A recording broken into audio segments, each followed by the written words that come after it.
The thing about being underestimated by your own family is that eventually you stop fighting it. You let them believe what they want to believe and you build your actual life somewhere they're not looking. I learned this lesson around year 3 of my surgical residency, when Mom asked if I was still doing that medical school thing, and seemed genuinely surprised I hadn't given up yet. By year 5, when I'd been published in the New England Journal of Medicine for innovative trauma surgery techniques, she was telling her book club friends I worked at a hospital in some technical capacity. Now at 33 I'd stopped correcting her entirely. "Marcus, tell everyone about the promotion," Mom said, beaming at my older brother across the Christmas dinner table. The dining room of my parents' suburban Boston home was decorated within an inch of its life. Every surface covered in garland, lights, and an aggressive amount of holiday cheer. Marcus straightened in his chair, preparing to hold court. "Well, I'm now senior project manager at the firm. It's a big step up. I'll be overseeing multiple development teams, directly reporting to the VP of engineering." "That's wonderful, honey." Mom clapped her hands together. "A real leadership position. Your father and I are so proud." Dad nodded approvingly. "That's the kind of career progression that matters. Management. 40. Making real decisions." My younger sister Diane chimed in from her end of the table. "And I just made partner at the law firm. Youngest person in the firm's history to make partner before 35. More enthusiastic congratulations erupted around the table. More praise for real accomplishments, tangible career milestones that made sense to people who read job titles and understood corporate hierarchies. Then Mom turned to me with that expression. The one that mixed maternal concern with mild disappointment, like looking at a houseplant that refused to thrive despite adequate watering. "And Jordan, how's your computer work going?" I took a sip of wine. "It's going well, thanks." "Still in the basement at that hospital?" Dad asked, his tone suggesting this was roughly equivalent to living in a van. "I work at Massachusetts General, yes." "Doing the IT stuff?" Marcus asked, not unkindly. He genuinely believed this. They all did. "Tech support, computer repairs, that sort of thing?" "I work with technology in a medical context," I said, which was technically true. Surgical robots were technology. Advanced imaging systems were technology.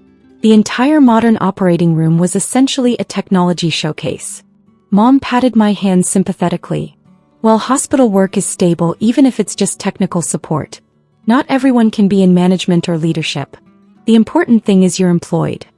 Diane's husband, a corporate attorney who joined the family 2 years ago, leaned forward with the confidence of someone about to impart wisdom. "Have you considered getting certified in hospital administration? IT skills are good, but if you want to move up, you need business credentials. I know some people in healthcare management if you want an introduction." "That's thoughtful," I said. "I'm pretty settled in my current role though." "But there's no advancement in tech support," Marcus insisted, his project manager instincts kicking in. "You're 33, Jordan. You should be thinking about career progression. Moving into management. Building something." Dad set down his fork with that decisive gesture that meant he was about to deliver serious fatherly advice. "Your brother's right. You've been doing the same computer job for 8 years now? At some point you need to show ambition. Take on leadership responsibilities. Make something of yourself." I'd been chief of surgery at Massachusetts General Hospital for 14 months. Before that I'd spent 2 years as vice chief. Before that I'd been the head of the trauma surgery division. I oversaw 240 physicians across 11 surgical departments. Last month I'd performed a groundbreaking procedure that separated conjoined twins. A surgery so complex it had required 17 hours in the OR and coordination with specialists from 4 countries. But sure, I needed to show more ambition. "I'll keep that in mind," I said, refilling my wine glass. Mom sighed. "We just worry about you, honey. Marcus has his management career. Diane has her partnership. They're building real professional legacies. You're a smart person. You could do more than fix computers in a hospital basement." "I appreciate the concern. Have you at least gotten a raise recently?" Dad asked. "Cost of living in Boston is brutal. I hope they're paying you decently for the tech support work." My compensation package last year was north of $800,000, not including bonuses and speaking fees. My hospital basement was actually a corner office on the 8th floor of the surgical wing with views of the Charles River. But I just smiled and said, I'm doing fine financially, Dad. The conversation mercifully shifted to other topics. Diane's recent courtroom victory, Marcus's new house in the suburbs, Mom's book club drama. I faded into the background, which was where I preferred to be during these family gatherings. Let them have their narratives. Let them believe I was their underachieving youngest child who'd somehow ended up in a dead-end tech support job at a hospital. The truth was too complicated to explain, and they'd proven over the years that they weren't interested in hearing it. My phone buzzed silently in my pocket. I ignored it. Probably a consult request that my on-call team could handle. Christmas dinner with family meant being unavailable unless it was a genuine emergency. Bust again. Then a third time in rapid succession. I pulled it out discreetly under the table and glanced at the screen. 3 messages from my administrative assistant, marked urgent. Mass casualty incident incoming. Multi-vehicle accident on I-93. At least 15 critical injuries. All trauma teams being activated. If we need you. Multiple complex traumas. Your team is requesting your presence. Trauma bay is being cleared. This is going to require all hands. I was reading the 4th message when my pager went off. The high-priority tone that meant genuine emergency, not routine consult. In the sudden silence that followed the beeping, every head at the table turned toward me. What's that noise? Mom asked, looking confused. Is your phone broken? It's a pager, I said, standing up and pulling the device from my belt. The screen showed what I'd expected. Trauma alert, mass casualty, chief of surgery required, immediate response. A pager. Marcus laughed. Those still exist. I thought only doctors used those, and even then... He stopped mid-sentence, his expression shifting as some connection fired in his brain. I was already moving toward the hallway, pulling up the detailed incident report on my phone. 15 victims, multiple critical. At least 3 requiring immediate surgical intervention. 2 pediatric cases. This was going to be bad. My phone rang, the distinctive tone I'd assigned to my trauma coordinator. I answered while grabbing my coat from the hall closet. Dr. Williams, we've got a developing situation. Sarah's voice was calm but urgent, the tone of someone who'd coordinated enough emergencies to stay professional under pressure. Multi-vehicle pileup on I-93 northbound. Initial responders are reporting at least 15 critical injuries. We're activating all trauma teams, but we need you here. Multiple cases are going to require your expertise. What's the breakdown? I asked, already running through mental protocols. 3 patients with severe chest trauma, 2 with complex orthopedic injuries, 1 with massive internal bleeding, and 2 pediatric cases with head trauma. Plus multiple others still being assessed. The ER is about to be overwhelmed. Activate the disaster protocols. I want all available or staff called in. Clear operating rooms 2 through 7. Get neuro involved for the head traumas and call Dr. Patterson in for the pediatric cases. I'm 20 minutes out. Already done. We're setting up now. How fast can you get here? I'll be there in 15. I hung up and found my entire family crowded in the hallway, staring at me with expressions ranging from confused to stunned. What was that about? Dad asked. Why are you talking about operating rooms? I was shrugging into my coat and checking my bag, always kept packed with a change of scrubs and my surgical basics. Mass casualty incident. I need to get to the hospital. But your IT support, Mom said, her voice rising with confusion. Why would they call you for a medical emergency? I'm not IT support, Mom. I'm a surgeon. A surgeon. Diane's voice was sharp with disbelief. Since when? Since I completed my residency 9 years ago. Since I finished my fellowship in trauma surgery 8 years ago. Since I became an attending physician 7 years ago. I was moving toward the door, but they'd formed a semicircle blocking my path. Marcus stepped forward, his expression cycling through confusion and something that might have been anger.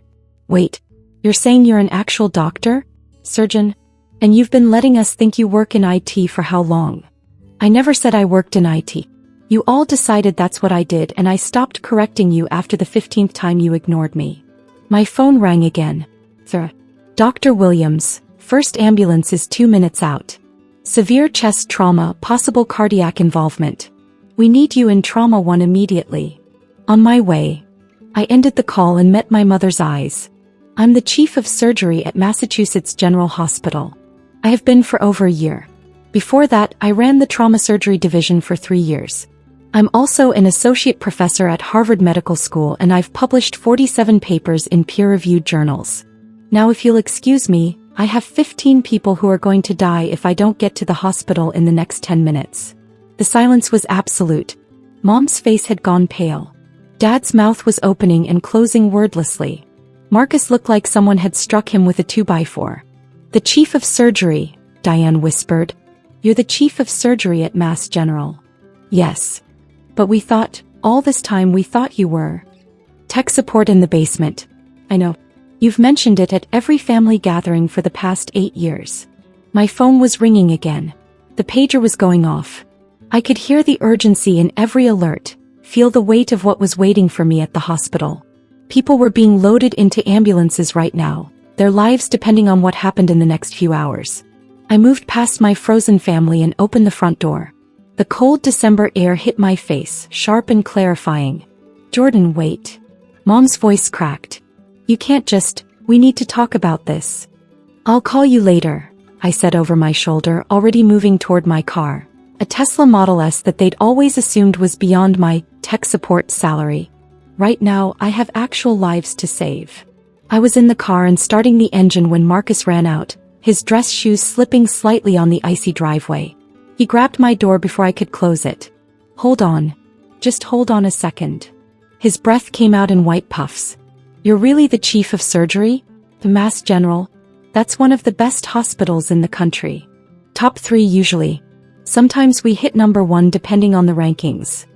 And you've been letting me, give you career advice about getting into hospital management? You seem to enjoy it. I didn't want to ruin the moment." His face was doing something complicated. Embarrassment and confusion and a dawning horror at years of condescending advice now revealed as absurd. "I told you that you needed to show more ambition. I said you should try to move into leadership. I remember. It was last Thanksgiving. You suggested I could probably work my way up to IT department supervisor if I applied myself." "Oh my God." He stepped back from the car, his expression shifting to something like nausea.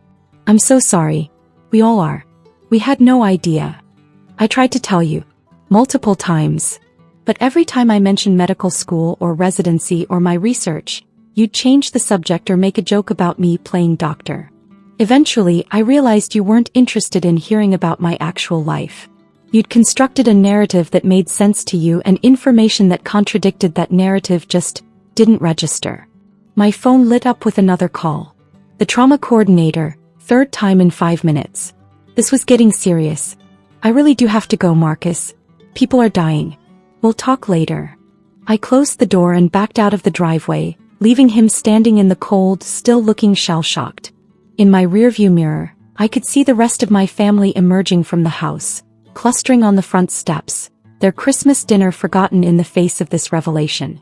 The drive to Mass General took 13 minutes, slightly better than my estimate thanks to light holiday traffic. I pulled into my reserved spot in the staff parking area, the one labeled Chief of Surgery, in clear letters that my family would probably find mind-blowing if they ever saw it. The hospital was already in controlled chaos mode when I entered through the emergency staff entrance. The disaster protocols had been activated perfectly.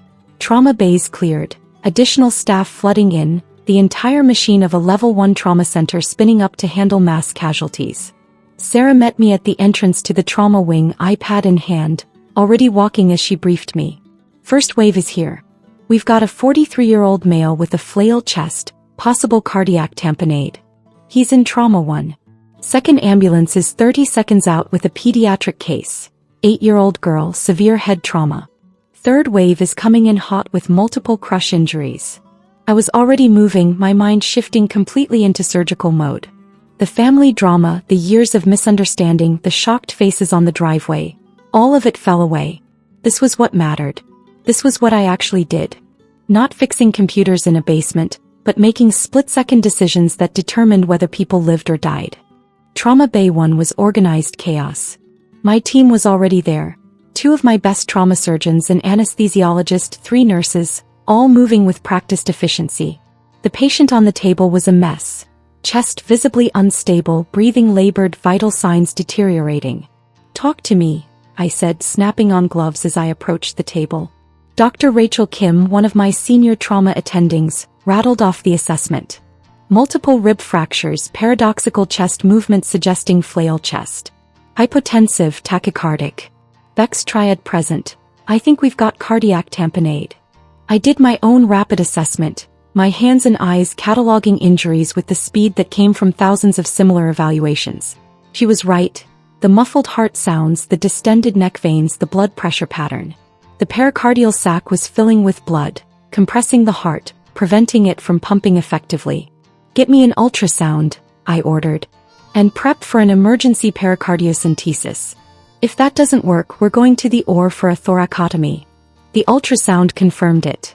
A large pericardial effusion, the heart literally being squeezed by accumulated blood. No time for the OR. We had to drain it now or he'd arrest in minutes. I positioned the needle with the careful precision that came from having done this procedure hundreds of times.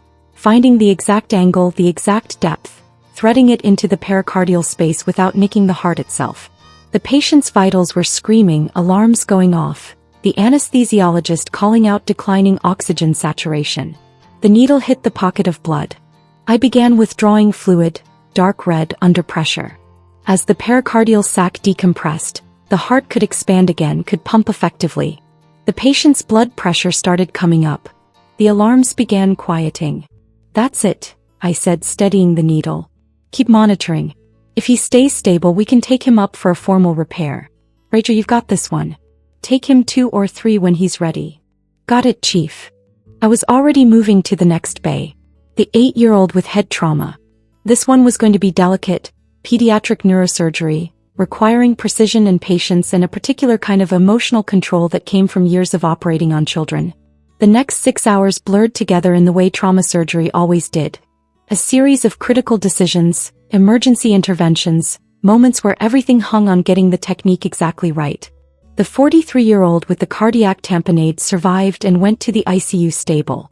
The 8-year-old required a complex craniotomy to evacuate a subdural hematoma, but her prognosis was good. A teenager with a ruptured spleen got an emergency splenectomy. 2 orthopedic cases with complex fractures were stabilized and sent to surgery with the ortho team. By 2 a.m. the immediate crisis was over. 15 critical patients had come through our doors. 13 were alive and stable. 2 had been too far gone when they arrived.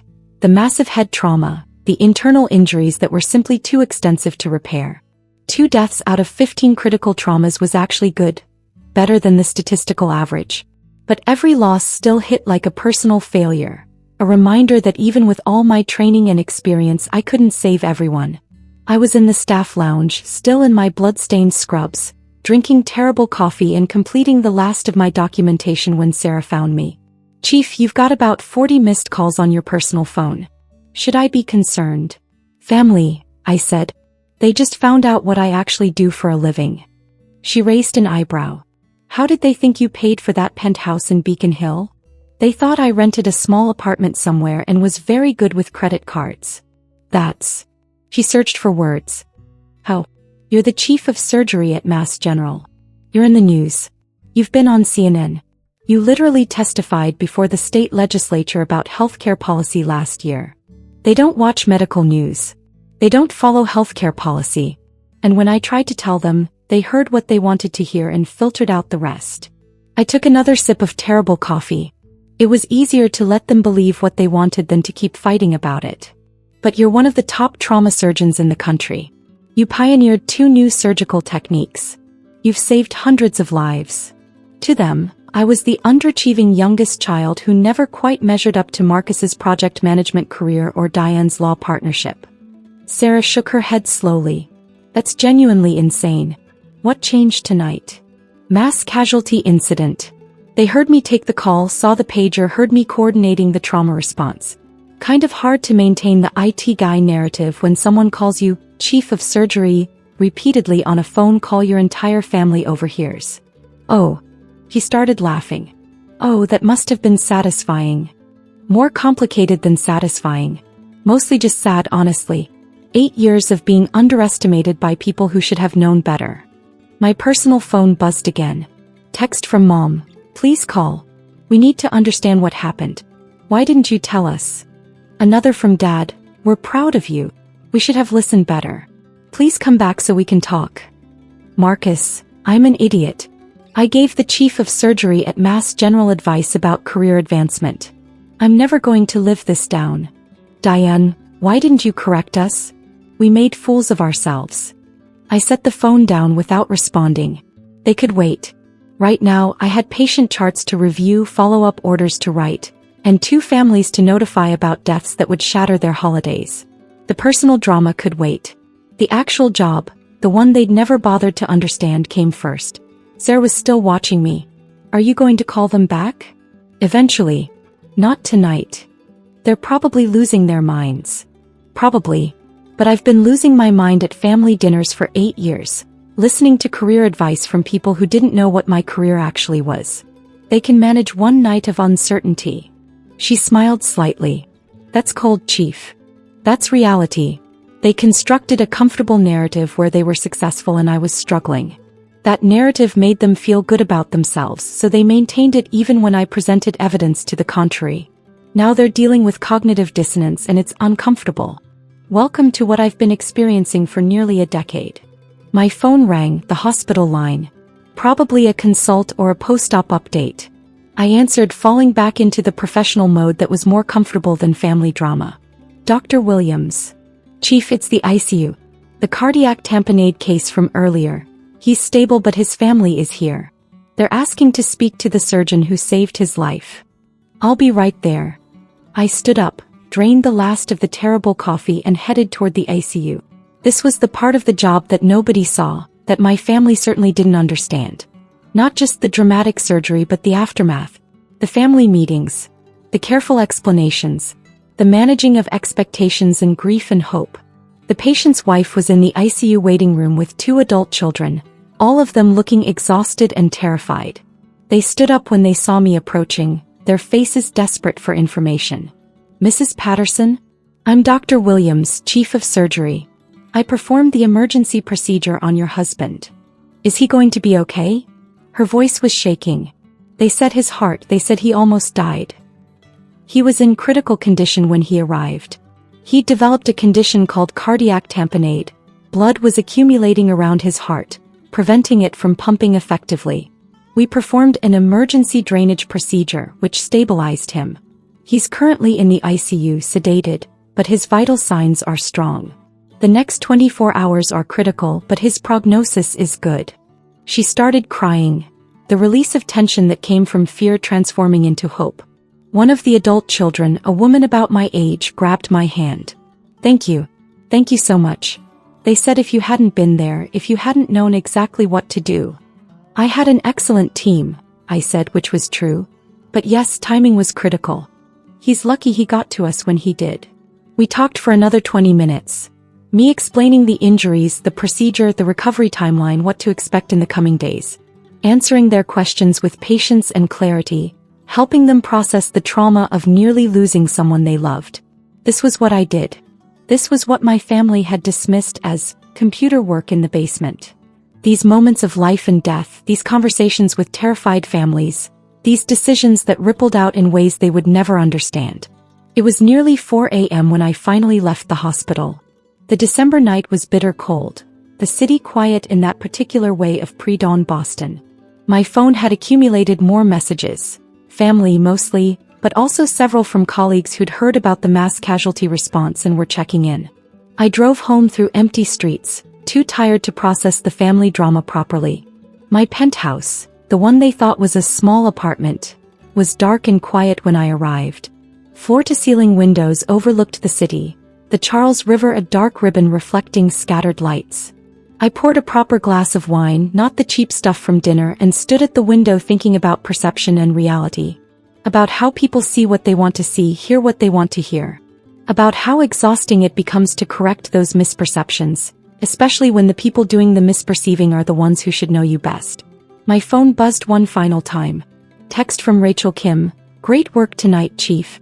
That cardiac tamponade save was textbook. Guy's stable and looking good for recovery. You made the difference. I smiled and typed back. Team effort. You all did excellent work. But I kept her message on the screen, staring at those words. You made the difference. That's what mattered. Not my family's belated recognition of my career. Not their shock at discovering I wasn't who they thought I was. But this, the actual work, the actual lives saved, the actual difference made. Tomorrow I'd deal with the family situation. I'd have the uncomfortable conversations, accept their apologies, maybe try to rebuild something more honest. Or maybe I wouldn't. Maybe I'd let them sit with the discomfort of realizing they'd spent 8 years being wrong about someone they claimed to love. But tonight I was just tired. Tired from the surgery, tired from the revelations, tired from years of being underestimated. I finished the wine and went to bed.